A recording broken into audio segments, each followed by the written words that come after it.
पुलवामा की घटना हुई, 40 से ज्यादा हमारे सीआरपीएफ के लोग मारे गए। क्यों मारे गए?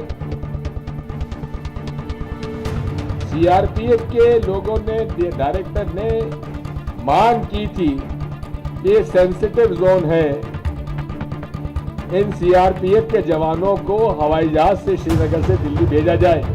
CRPF people ask for aircraft to ferry their people because इतना बड़ा कॉन्वॉय कभी रोड से नहीं जाता। आपसे पूछा ना?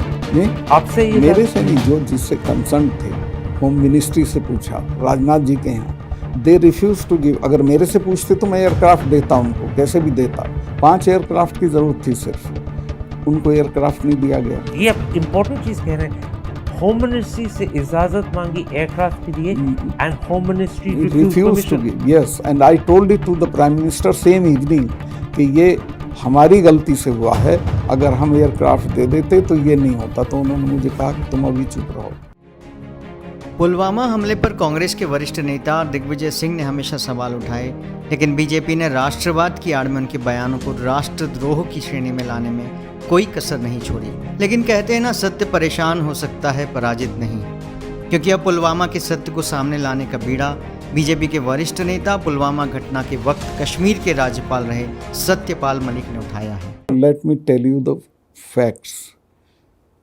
CRPF people ask for aircraft to ferry their people because इतना बड़ा कॉन्वॉय कभी रोड से नहीं जाता है। आपसे पूछा था? जी, आपसे ये मेरे से नहीं, जो जिससे कंसर्न थे होम मिनिस्ट्री से पूछा, राजनाथ जी के यहाँ। They refuse to give. अगर मेरे से पूछते तो मैं एयरक्राफ्ट देता उनको, कैसे भी देता। 5 एयरक्राफ्ट की जरूरत थी सिर्फ, उनको एयरक्राफ्ट नहीं दिया गया। ये आप इम्पोर्टेंट चीज कह रहे हैं।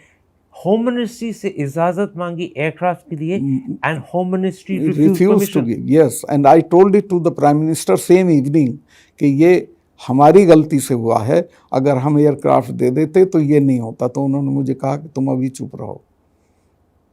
मतलब प्राइम मिनिस्टर ने कहा कि हमारी गलती के बारे मैंने उनको कहा कि ये हमारी गलती है, और उन्होंने कहा और इसके बारे चुप रहो। मैं ये बोल भी चुका था 1-2 चैनल को या इसको, तो उन्होंने कहा ये सब मत बोलो, ये कोई और चीज़ है, वो हमें बोलने दो। मैं कहा ठीक है। This is again very important. जब आपने प्रधानमंत्री साहब को उसी रात कहा था कि हमारी गलती के कारण हुआ है कि इन्होंने एयरक्राफ्ट मांगे थे, आपकी होम मिनिस्ट्री ने इजाजत नहीं दी, और प्राइम मिनिस्टर कहा इसके बारे चुप रहो।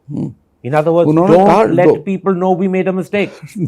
डोभाल ने भी मुझे कहा कि ये मत बोलिए, आप चुप रहिए। किसने कहा आपको? डोभाल ने, अजीत डोभाल। उन्होंने भी कहा? वो मेरे क्लास फेलो रहे हैं, तो मेरे से कुछ भी बात कर सकते थे। उन्होंने कहा सतपाल भाई ये मत कहो। So what you are saying, मुझे लग गया था, मैं आपसे शेयर कर सकता हूँ, मुझे लग गया था कि अब ये सारा ओनस पाकिस्तान की तरफ जाना है, तो चुप रहिए।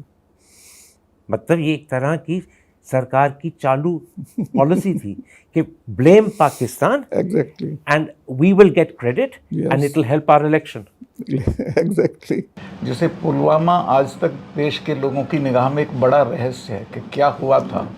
उसमें जो हमारी गलतियां थीं उनको मैंने एडमिट किया था, और मैंने इनको, जब ये निकले वहाँ से कॉर्बेट पार्क से बाहर, तो इन्होंने ढाबे से मुझे फ़ोन किया और पूछा सतपाल भाई क्या हुआ। मैं कहा ऐसे ऐसे हुआ, लेकिन इसमें हमारी भी गलती थी।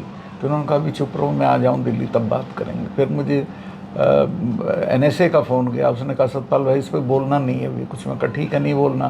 बट द फैक्ट वॉज कि CRPF ने इतना बड़ा काफिला कभी सड़क से नहीं जाता है।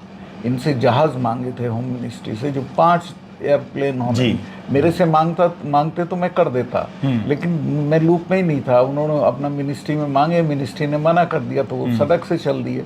फिर उसमें और हमारी कमियां थी, जिसमें जहाँ से ये घटना हुई, जहाँ वो गाड़ी घुसी थी, वो 10 किलोमीटर के स्ट्रेच पे 8-10 लिंक रोड उसमें आके मिलती हैं। हर जगह कहीं भी that was not being manned, कहीं जिप्सी नहीं थी, कोई रोकने वाला नहीं था, कोई ले जाओ अंदर घुस जाओ।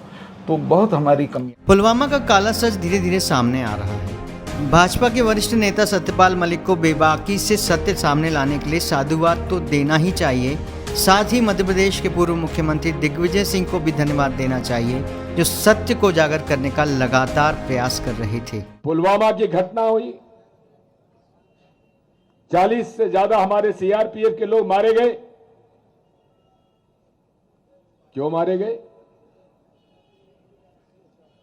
सीआरपीएफ के लोगों ने, डायरेक्टर ने मांग की थी कि ये सेंसिटिव जोन है, इन सीआरपीएफ के जवानों को हवाई जहाज से श्रीनगर से दिल्ली भेजा जाए, लेकिन मोदी जी ने मना कर दिया। क्यों मना कर दिया? पुलवामा जो कि पूरे तरीके से टेररिज्म का एक केंद्र बन चुका है, वहां हर गाड़ी की चेकिंग होती है।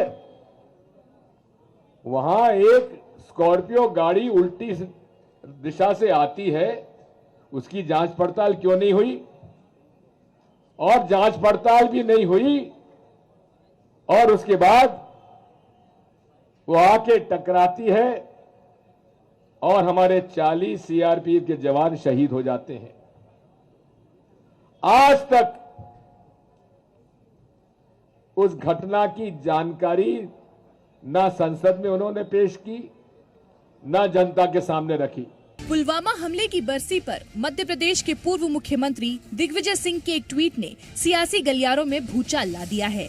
दिग्गी ने ट्वीट करते हुए लिखा कि आज हम उन 40 शहीद सीआरपीएफ जवानों को श्रद्धांजलि देते हैं जो पुलवामा में भारी इंटेलिजेंस चूक के कारण शहीद हो गए। मुझे उम्मीद है कि सभी शहीदों के परिवारों का अच्छे से पुनर्वास किया गया है। मेरा प्रश्न सीधा सा था कि सीआरपीएफ के जवानों को डीजी सीआरपीएफ ने एयरलिफ्ट करने के लिए रिक्वेस्ट की, निवेदन किया, मना कर दिया गया। क्यों मना कर दिया गया? Number 1 question. नंबर 2, पुलवामा सबसे ज्यादा आतंकवादियों से प्रभावित क्षेत्र, वहां मैं खुद वहां पे 2 बार जा चुका हूं। अभी इस बार तो हम पैदल चले उस पुलवामा के अंदर, और जहां ये घटना हुई राहुल जी ने जाके वहां फूल चढ़ाए। आप देख सकते थे कि वहां अपार भीड़ इकट्ठी हुई, और वहां पर ऐसे सेंसिटिव स्थान पर भी इंटेलिजेंस एजेंसीज क्या कर रही थी?